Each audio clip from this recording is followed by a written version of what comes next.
Caleb, can you imagine Caleb having this start? Row 5, speaking of. Caleb and Aaron, they were off last week. They dropped because there were some good enough performances by row 6 guys that we had to make room for some guys, and we had to drop 2 guys who didn't play. Wow. They have an opportunity, obviously, to move back up. It's not really their fault. They were off. Other people did well. Bo Nix, really weird game.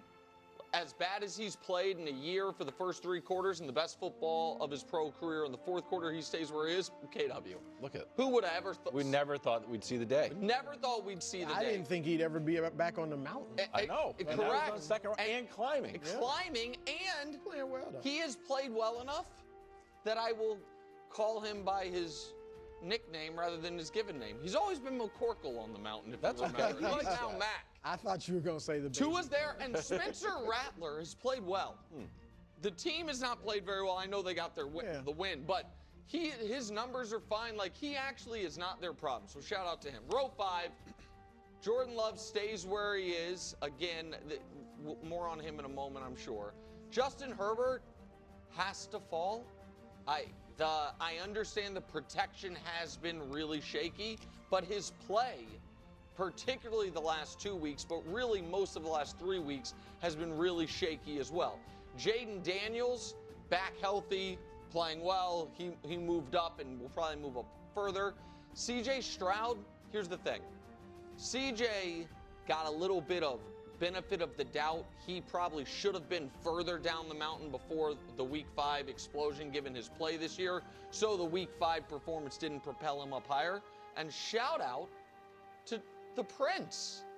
Listen, it was a very princely game if you've watched his whole career. There's a few goofballs. Listen, the guy's a rapscallion. He's a bit of a goof at times. Some would say dopey surfer boy. I wouldn't, some would. Regardless, you also saw some of the best of him.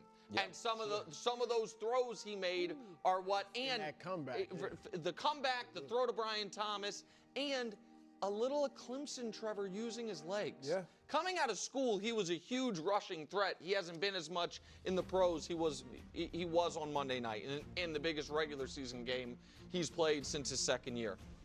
Top 10.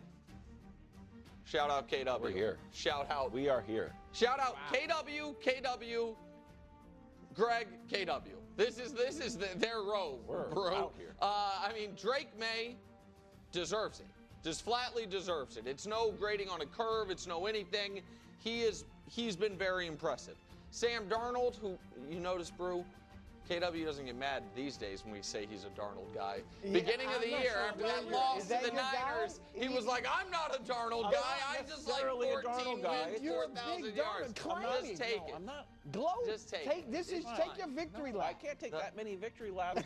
Greg was not here and got very mad. Again, Greg, for a guy that has like real life muscles, he has even more Twitter muscles. He's real aggressive on social media, particularly towards your old buddy Nick Wright. He gets a lot of tweets about me that he could just ignore, and then he's like, great point, XOX32, let me expand on it. And so last week, Daniel Jones got dropped on the mountain. Greg got tweeted about it. He was like, I knew they would betray me while I'm gone. Well, you're back. He played well.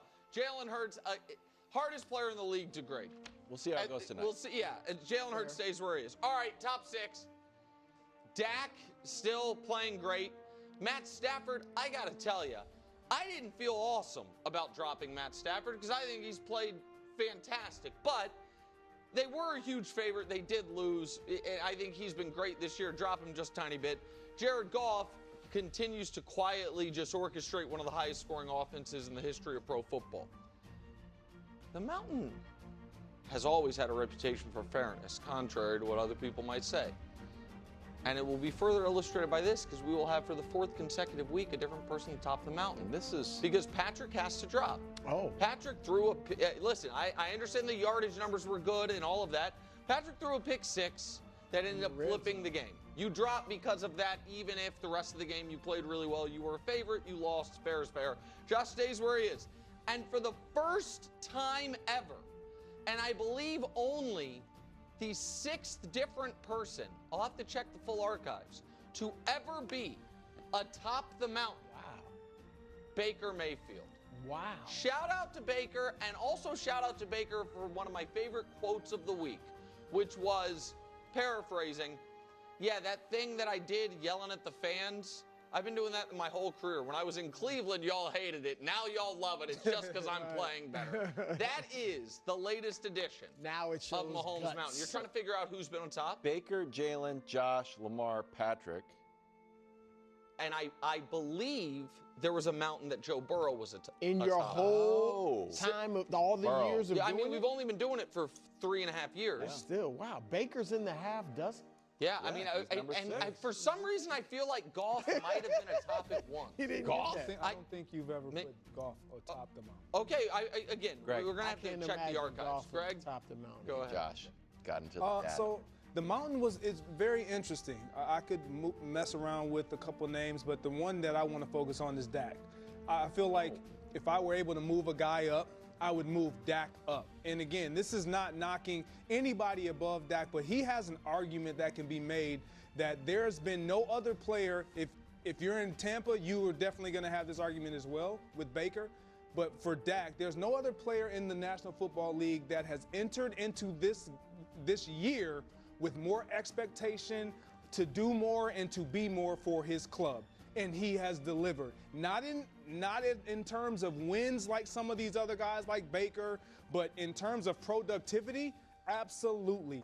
He's had the most completions, the most attempts, because they're asking him to do more. Their running game is benefiting because of what he's able to do in the passing game. He's about to get George Pickens paid. That is true. I mean, he's elevating the guys around him, and I can't speak more to it, but I could, but I'm not. Even when you look at the defense is poor. They're giving up the most yards. They're giving up like top 4 or bottom 4, I should say, in points. Yet alone, this guy, because of what he's able to do offensively and with the weapons that he's been provided, no CeeDee Lamb, may I add, kept this team averaging over 30 points a game. The most yards in football as far as total offense. It's been impressive to see what he has been able to do. I know the record doesn't suggest that he should be because of it's tapestry. And what you're saying is fair because he has 2 wins as far as the record goes. Patrick has 2 wins. His record's better. 2-2-1 versus 2-3. Again, it's not left to right. However, if I were ranking the guys on that 3rd row, I would coincidentally have Dak first. And what Dak, Josh, Patrick, and Baker all have in common this year is, in my opinion, their offense asks them to basically do everything.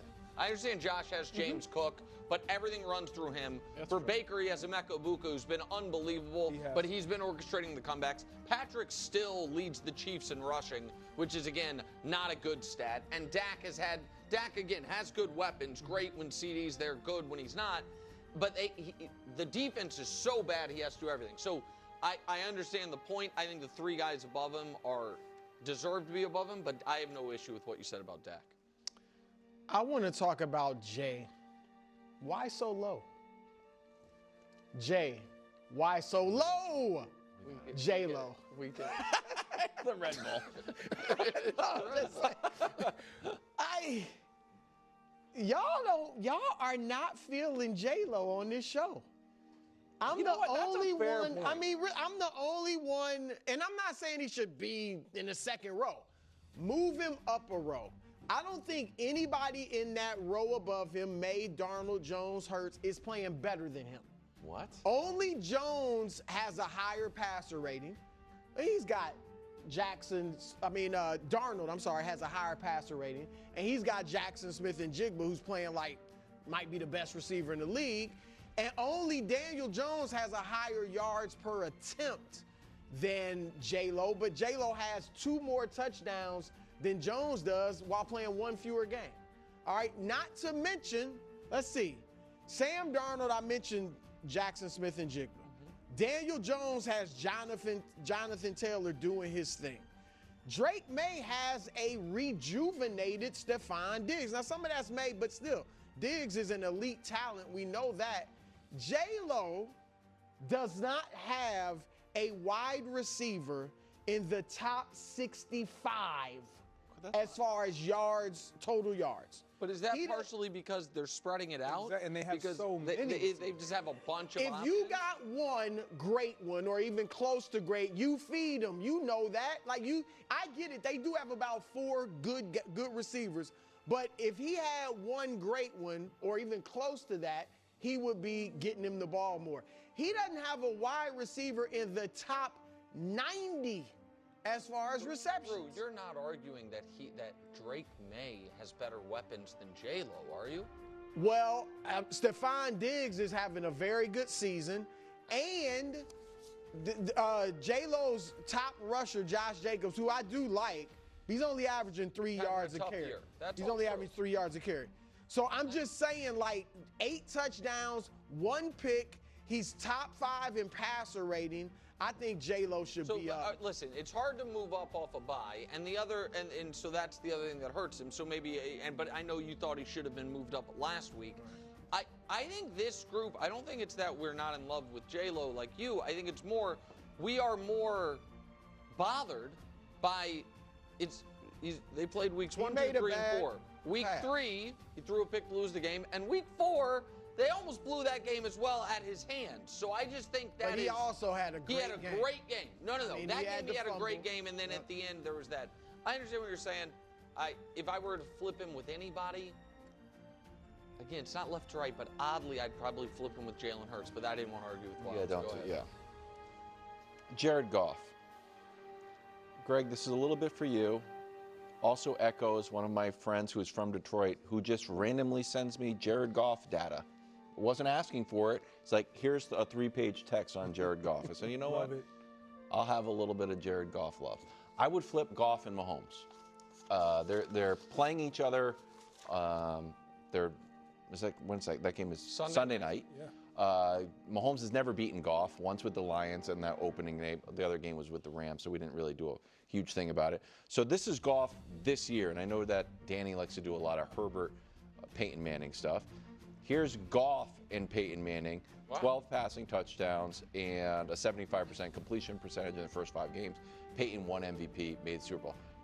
Goff MVP talks? I know I'm like Mr. MVP talks guy, but Goff is in the mix. Yes. Then it's this season, Goff versus Mahomes. Goff has got him in everything except passing, yards. What about since the tackle that turned the tide? I didn't do the tackle that turned the tide because I didn't know if it was totally fair because he doesn't have a tackle that turned the tide, but if there was, I would, prorate the post-tackle that turned the tide and pre-tackle that turned the tide. And then last 3 seasons, just so it's, again, this is pre-tackle that turned the tide. But Jared Goff has just been so good, and we just kind of, wins, points, yards. Also, just as an added little bonus, we were very worried that the Ben Johnson effect would take everybody down a notch, and it hasn't seemed. Maybe that first game against the Packers, but since then, Jared Goff has been cooked. He's been awesome. Unfortunately, you're not giving enough credit to tackle to turn the tide. I mean, I do have the numbers. Oddly, just you pulled up tackle to turn the tide. There it is. I mean, again, since the tackle to turn the tide, he's been.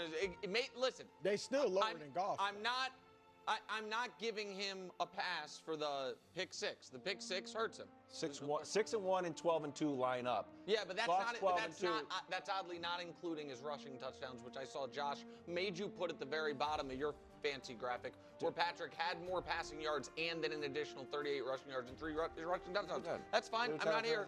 It's tackle to turn the tide. So I'm just saying, luckily they get to play each other this Sunday night, and we'll see. See that little fancy thing? See how Mahomes has more passing yards and then an additional 38 rushing yards, and Jared Goff doesn't run because his little hands drop the football when he's running? I'm just telling